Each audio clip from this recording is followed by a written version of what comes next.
Hello, welcome back to my channel, everyone. Thank you for joining us for Train Your Dog Month.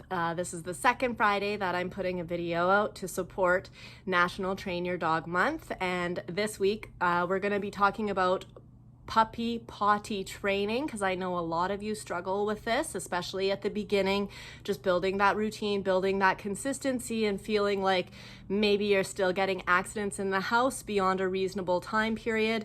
So I've linked this video to my own today. This is one of the dog training professionals at the Association of Professional Dog Trainers. They are going to walk you through how to best train your puppy for potty training to be successful. And there are some great strategies that go along with this. And I just wanted to add a couple of quick side notes.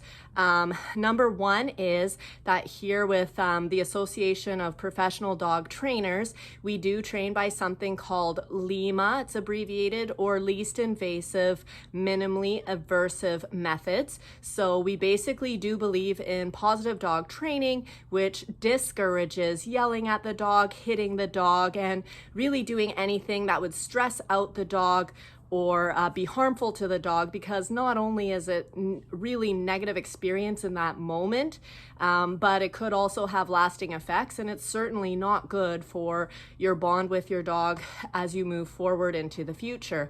So based on LIMA training methods, we do want to go with positive reinforcement methods. And one of the ways that we do this successfully is through treats, which is going to bring me to the next point.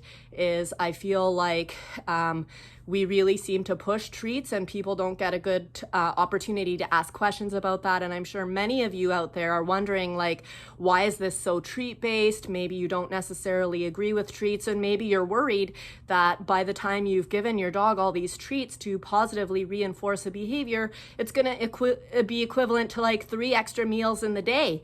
So I just wanted to clarify some questions and concerns around all these treats that we're, telling to give owners to produce success with their dogs. So first off is we only want to push treats because we're assuming that at this point of the training, the dog is very young. And we really want to encourage good behavior by treats, because most breeds are very food focused or food motivated. So it works great as a reward system for them. And when we do talk about giving treats, we aren't necessarily talking about, commercially advertised big bulk treats. We're talking about what you feel is a treat based on your best, care of your dog. Some people feed their dogs human foods and call that a treat. Some people are all about, raw foods and can find treat derivatives based on that kind of diet. And basically, whatever you would feel is a treat for your dog, and whatever you want to give your dog as a treat is fine in terms of qualification of a treat. The other point is that the treats are not meant to be given out in handfuls, okay? They're supposed to just be a small morsel of whatever you consider to be the treat, or, you can cut them in half. They do not have to be huge amounts of treat for each behavior that you're rewarding. And then also I wanted to mention that because there are a few people that are lucky and have great dogs that seem to be not food motivated at all. So for those dogs, what does work best is not using treats, but to use things such as play with your dog's favorite toy or cuddles. So you'll know what your dog's favorite toy is, and anyone can do this. You could try it out and see if you have equal success with not treat giving. But for example, you could just play with your dog for a few minutes after the proper behavior that you want to reinforce. Make it super fun, make it enjoyable. Grab their favorite toy for maybe 2 minutes and fool around with that. And if they like it and it's good, you'll know that you've done the right thing, because you're going to see more and more of the behavior that you want with a play-based reward. The second thing is you could also just use cuddling as a reward. So right after you get the behavior you want, make a big fuss over your dog. Pat them, hug them, cuddle them, use your high-pitched voice, talk to them, say nice things. Do that for about a minute, and then eventually you're going to know that it was successful when you start to see that the dog's behavior is changing the way that you want it to. You're having more success and the dog is following through better. These things take time. They're not magical fixes. It's not magical training. You're not going to get 100% success in one day of trying.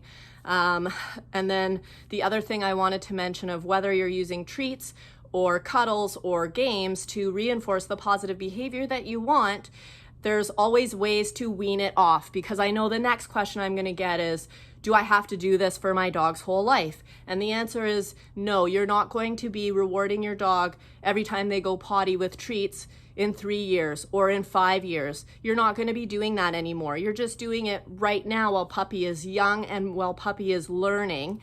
How you go about weaning the treats is make sure that your dog is having 100% success with this. And 100% means 100%.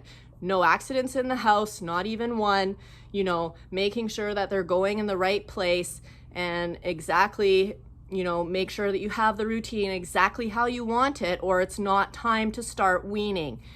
You need to make sure that you have this 100% for about 2 weeks, 14 days before you even consider weaning, because the puppy needs to have long enough to know that this is exactly what we want, okay? And then on the 15th day, you can start to cut out one treat. Out of all the great behaviors that you're getting that you would reward every single time, you're gonna pick one time for the behavior to happen and you're not going to reward it. But at that point, you're still maybe gonna make a big fuss over them or play with them for a few minutes so that it's still something enjoyable and they're still getting positive feedback from you that they did well, okay? And you're gonna just keep it like that for a few days, maybe even another week, where you're cutting out just one reward. And if you have a very clever dog, you need to watch out, because they're gonna catch on real quick to that and they're gonna know which one is cut out and they're not gonna perform as well for you. So if you have a really clever dog, you're gonna wanna vary which treat you're cutting out. It might be the first one, it might be one in the middle, it might be one at the end, but you've got to constantly change that routine or they're going to catch on. So don't let them catch on to you. Stay on top of it, okay? And then, you just continue to wean the treats that way very slowly, okay, over time. You want to do this over days, that you're just cutting out one treat. And then maybe on the 8th day, after it's just been one treat, you might want to try cutting out 2 treats, okay? So good luck with that. Those are my tips just to enhance the videos, and you're seeing a lot of treat rewards, being told to give all these treats, and I just want you to understand how that works, okay? Thank you very much. Hope you have a wonderful day. See you again next week. Bye-bye.